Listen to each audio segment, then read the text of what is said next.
Yes, lads, welcome back to episode number 8, season 2 of the Real Madrid Career Mode series. In today's episode, we've got 7 ginormous games to participate in. And yeah, we've got the Champions League return leg against Borussia Dortmund to play. We've got the return leg in the semi-finals of the, what's it called? Copa de España. And then we've got 4 league matches, I believe. I think it's 4. It might be 5 league matches to contend with. I think it's 4. We've either got 6 or 7 games. I really should know since I only recorded it last night. But just to warn you guys, in today's episode, I might sound a little bit out of breath. And you might be able to hear a fan in the background. It's because we're currently in the UK in a massive heat wave. It's 39 degrees, which is something I'm definitely not built for. I'm a heavy set man, and I cannot really deal with the sort of heat extremities of this country. So, yeah, disregarding that anyway, we'll start off with looking at the league table before we get into this first game that we've got to play. So we've got FC Barcelona now 3rd in the league after a poor run of form. So let's have a quick look at the league table while we're here. As we can see, we are on 69 points from 25 games. Not an A joke again. And Athletic Bilbao and Barca are 2nd and 3rd. So 17 points above the team we're about to play right now. And I can't wait to play this game. So Barca gave us a really difficult game last time we played. They caused us a lot of problems with just everything they were doing. They were such an awkward team to play against. We drew against them in the league, I think 1-1. But hopefully with Captain Casemiro and Erling Braut Haaland leading the line, we can get the dub. So we're at the, what's it called, El Libertador Stadium. Obviously, formerly known as Camp Nou, but they haven't got the rights to it. Nice one, EA, the most recognised club ground in the world you haven't got the rights for. But we'll see our team before we start. Don't you see Barca? We play the 4-3-3 as you'd expect. Courtois starts in goal. A back four of James, Militao, Lukeba and Mendy. Midfield 3 is Cruz, Casemiro and Christopher Nkunku. Then the forward line is Vinicius Jr., Erling Braut Haaland and Serge Gnabry for a very strong team.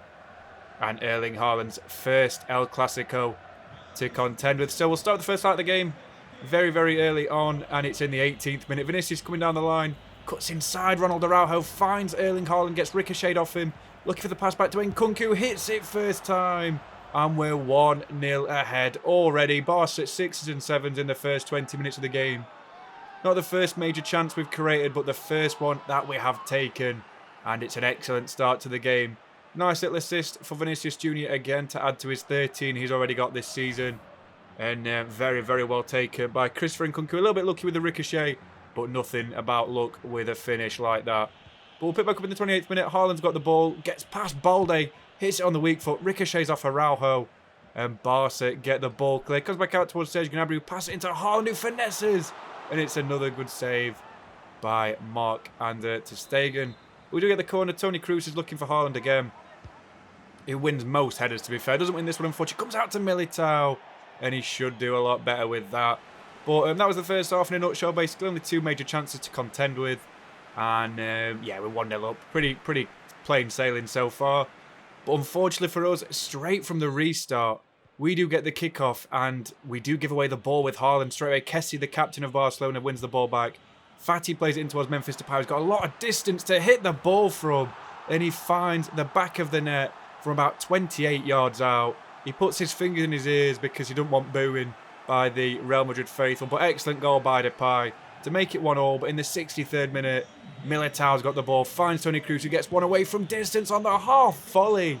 Toni Kroos with an absolute wonder goal. I'm not even joking. He is so damn good. He just gets better with age. He's actually gone down this season from a 90 to an 89, but that's just purely because of age. He's got 53 pace, but he's got shooting and passing and even ball control and dribbling for days. But that is an absolutely wonderful finesse shot, which is most of his goals this season. And he puts us 2-1 ahead inside El Matador. But in the 67th minute, we get another chance. Vinicius Jr. finds Erling Haaland, who's looking for the inside pass towards Nkunku. Hits it on the outside of the foot, or the inside of the foot, whatever it's called. And Christopher Nkunku adds to the 2-goal lead. And it's a dominating performance so far. Assist for Haaland as well. But an excellent finish by Nkunku to put us 3-1 ahead. But in the 74th minute, basically after the restart, Depay's got the ball, finds Ferran Torres out wide. Courtois comes out again, and Frenkie de Jong has a simple task and slides it underneath Castello Luqueba, our young central defender who's having a wonderful game, to be fair, but good goal by Barcelona and Frenkie de Jong. But it's not quite over just yet. In the 79th minute, Barca are attacking again.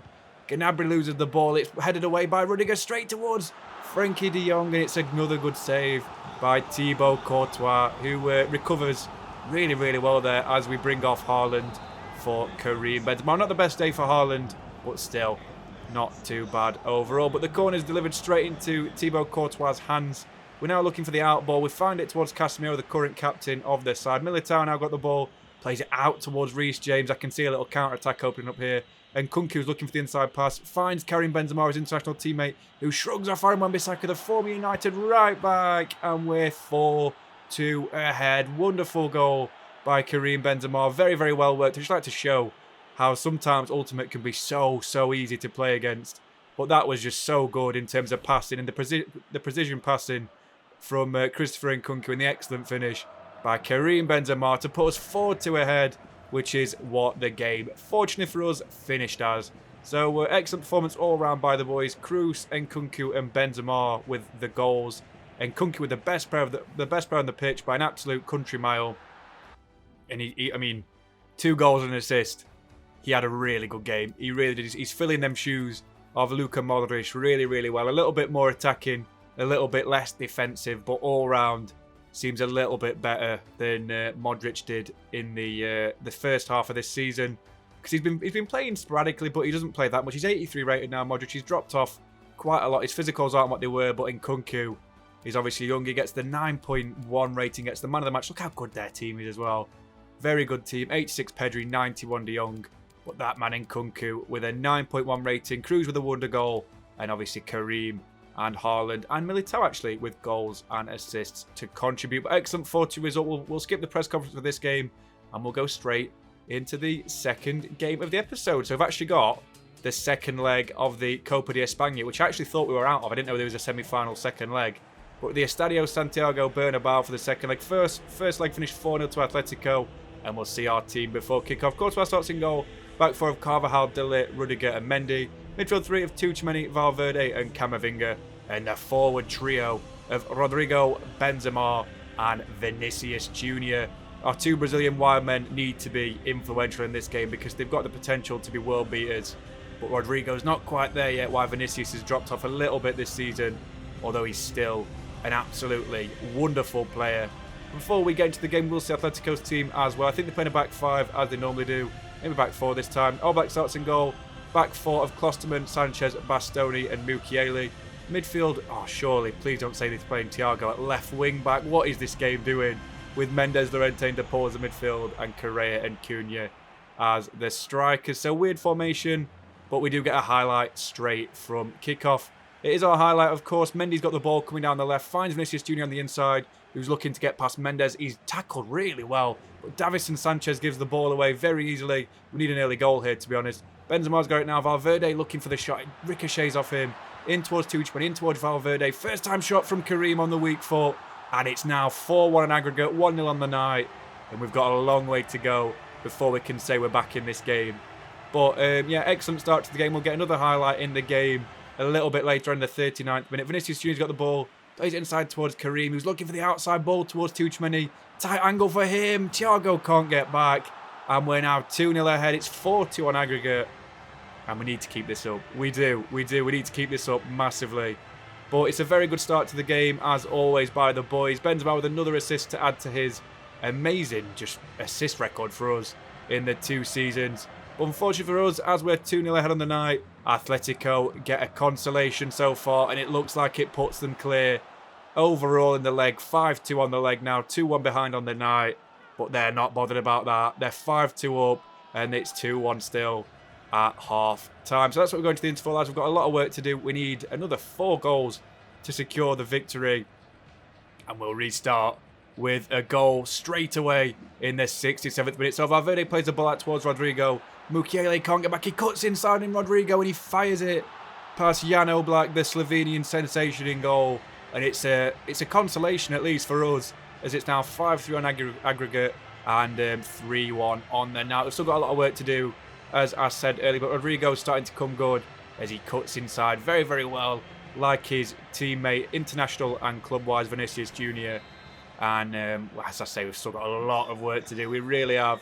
But straight from kickoff, Atletico try and play the ball around. Rodrigo De Paul, who's an excellent player in real life, plays the ball towards the on-form, weird left wing-back Thiago. De Paul gives away the ball straight towards Matthias de Ligt.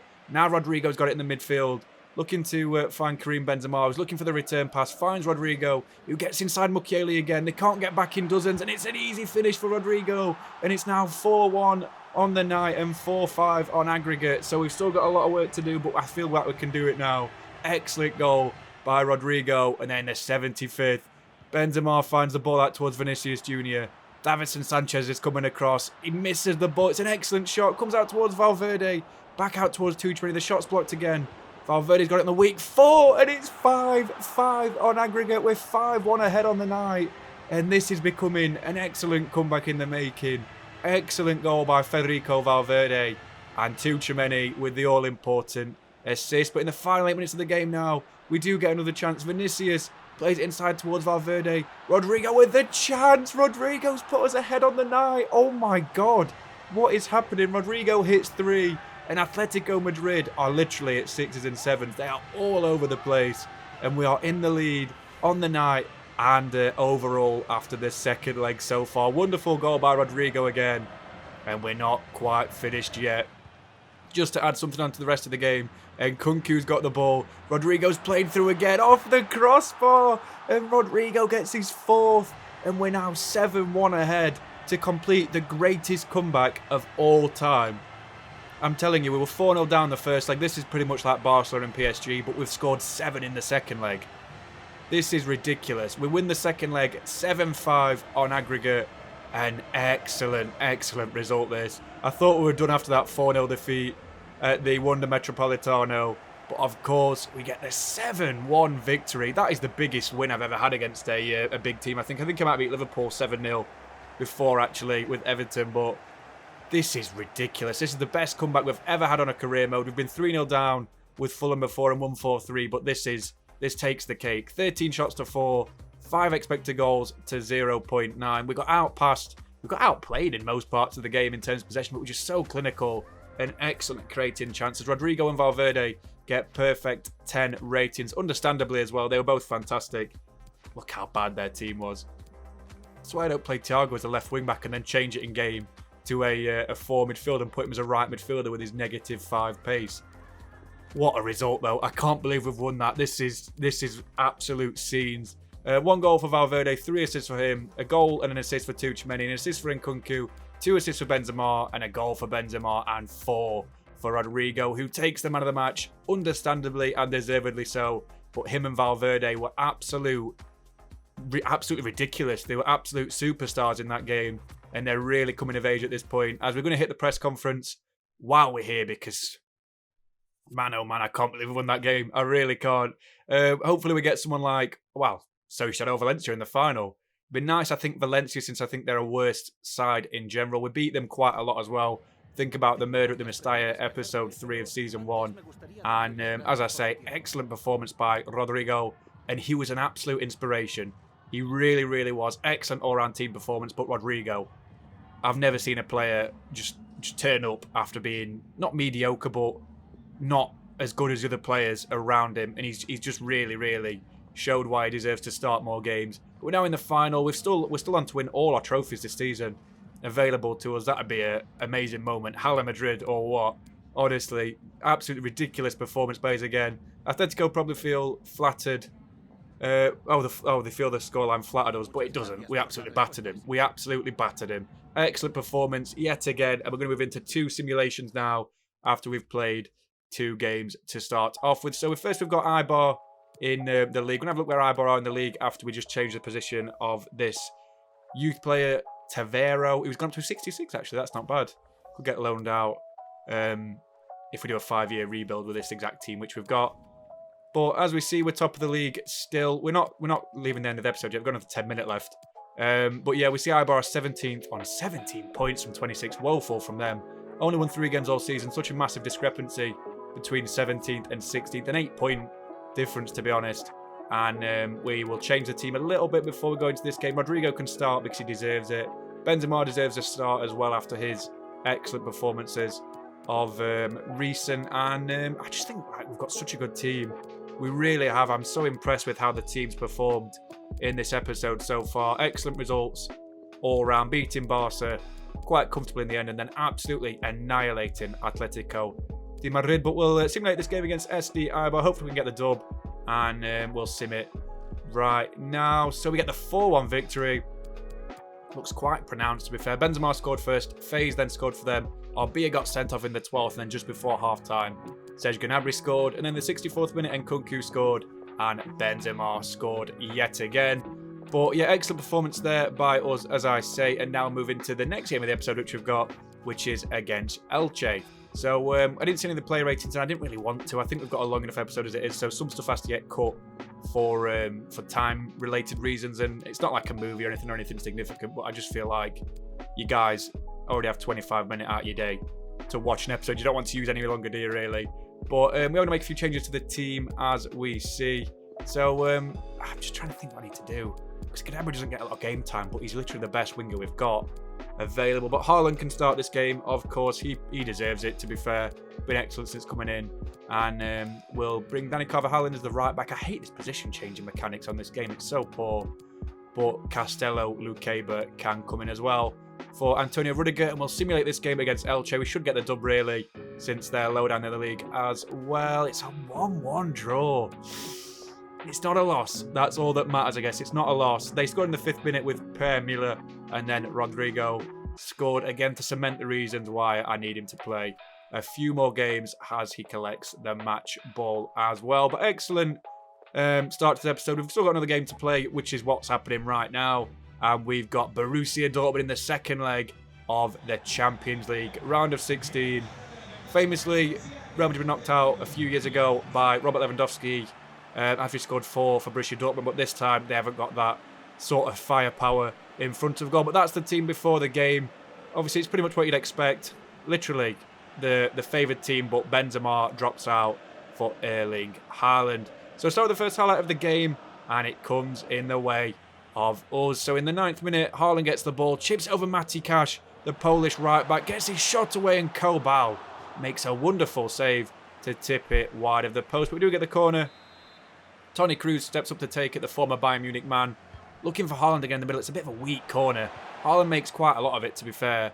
But it comes out towards Vinicius Jr. this time, who's looking, it turns his man Marlon really well. Looking to find De Ligt, who plays out towards Toni Kroos on the weak foot, left foot screamer. And it's an easy claim for Gregor Kobal. But in the 22nd minute, we get another corner. This time, Haaland forces a save from Gregor Kobal. And it comes out again to Vinicius Jr. Kroos from the exact same angle. Finesse shot from distance. Toni Kroos again scores an absolute worldie.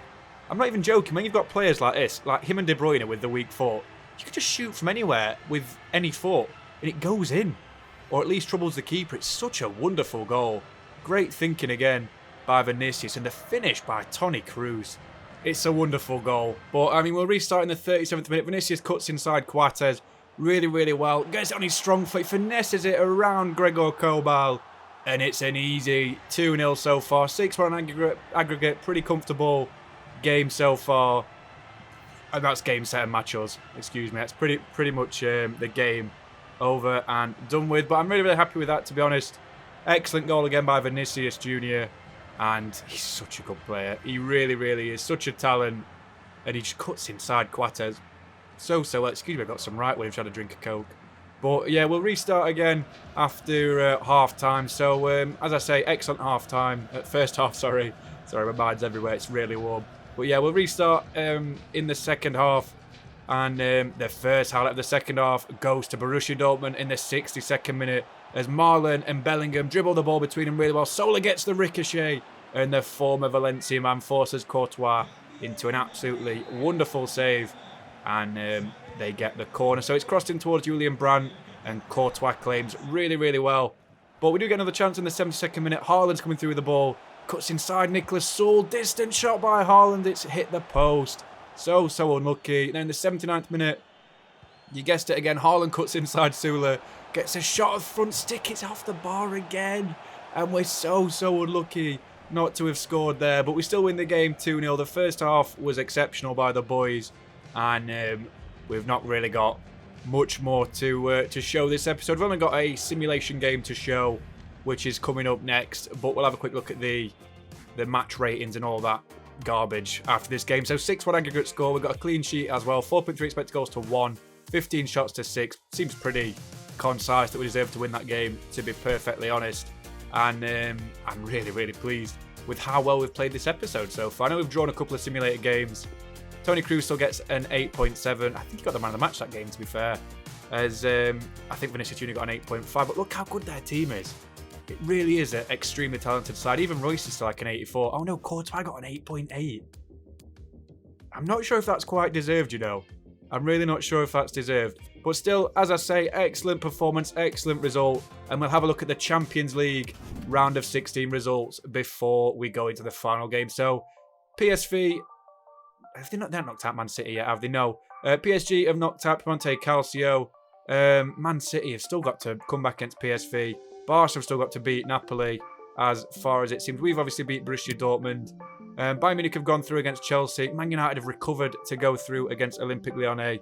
Atletico Madrid have gone through against Roma, so I hope we get them in the next round. And Liverpool have been knocked out by Inter after losing the first leg by 2 goals and only scoring 1 in the second leg. So hopefully we don't get someone like Bayern Munich, because that would be devastating. I'd want someone like United or Atletico. But yeah, we'll simulate this last game we've got. We've got Levante, and just a quick look at who we've drawn in the Champions League quarters. Man United, that's not a bad draw, that. That's who I wanted, to be honest. PSG have got Napoli, probably the easiest team left. Inter have got Bayern. Atletico have got Man City. So if Atletico beat Man City, we'll get them in the semis, which would be quite interesting. If Napoli beat PSG and Inter beat Bayern, which is never going to happen, that would be an all-Italian and all-Spanish semi-final clash. But still, you know, not too bad. The Europa League as well. I fancy just having a look at this. Quarterfinals, Benfica v Villarreal, Latium or Lazio versus Braga, Sociedad versus Leicester City, and AS Monaco versus Real Betis. Well, really good, you know, this career mode. And they've got some cracking players, don't get me wrong. Obviously, Nabil Fekir is the one which screams out to you, but they've still got some good players. Excellent midfielders like Carvalho and good defenders like Bartra. But, you know, they're doing really, really well, and they might win Europa League, to be honest. But we'll have a look at the next game, which we've got Levante away from home. Benzema will start this one, as Haaland's played more games this episode, and Benzema's probably been better, to be honest. The Haaland hype is dying down, just a fraction. 220 can get a game since he hasn't played as much as Casemiro this episode. I'll also drop De Ligt to the bench for Militao. Rodrigo can come in for Vinicius, and hopefully we can get the dub against the back 5 of Levante. Let's have a look what the score is. 2-2. What is happening? 2 chances, 2 bleeding chances, and they score 2 goals. That's infuriating. We have 5 chances, 8 shots. They have 3 shots, 2 chances, and they score 2. Honestly ridiculous. Cantero scored for them, then Nkunku scored for us. Cantero then scored again for them, as he got the man of the match 9.2 rating, and then Benzema scored to finish off the game for us, but also to get the equaliser to keep the unbeaten run alive. So, a bit of a disappointing end to the episode. As I say, we've still got another 2 minutes left, 2 minutes and like 16 seconds. But, I mean, it is what it is, isn't it? I'll just see what's happening with Militao. He's gone up to an 88 rating. He's pretty much better than Rudiger now. I just don't feel like he's better in game, which is weird since all his stats are better. It's just how the game works with body types and stuff like that. That's the most important part about a game of FIFA. But on this hottest day ever in the UK, we remain first in La Liga on 77 points from 29 games. We've received 8 points this episode, which is pretty nice. We're still 12 points above Atletico Madrid. Still yet to lose with 9 games yet to go, and we're really close to scoring 100 goals. And we need to stop conceding, because Athletic Club are they've conceded less goals than us. They've been really good defensively. But the top scorer in the league remains Karim Benzema on 24. Ansu Fati's got 21. Malinovski's got 20. Yarzarabel has got 18. And yeah, we've not got many top scorers in that, have we? Kroos has got 9. Gnabry's got about 12. And Vinicius has got 8. Vinicius has been really, really much of a letdown this season in terms of how good he was last season. But the top assister is, of course, the man aforementioned Vinicius with 14 assists in 23. Kroos has got 9 in 21, our best midfielder. And Nkunku's got 8 in 16. And Gnabry's got 7 in 23 games. And Courtois, of course, remains joint top clean sheets with Soria and Unai Simon. All played 29 games. and Oblak is just sniffing around with 10. So not a bad little run in this episode. 6 games, 4 wins, 2 draws. But in the next episode, we start with a home game against Atletico de Madrid, then a home game against Manchester United and UCL, an away game against RCD Espanyol, an away game against Man United, the return leg at Old Trafford, another away game against Bilbao. How many away games? Another away game against Valladolid, and then the neutral cup final of the Copa de España against Valencia. Must have been Real Sociedad in their little running. We might do the other game against Sociedad as well. I don't really know. I'm a bit unsure because we've not got many games left in the season, have we? But yeah, that's the Real Madrid episode. Sorry, the Real Madrid Career Mode episode 8. I think it's 8. And yeah, it's been a good one, guys. So I really appreciate you watching, guys. Please like and subscribe. I'll catch you in the next episode in the next couple of days. Stay safe. See you soon.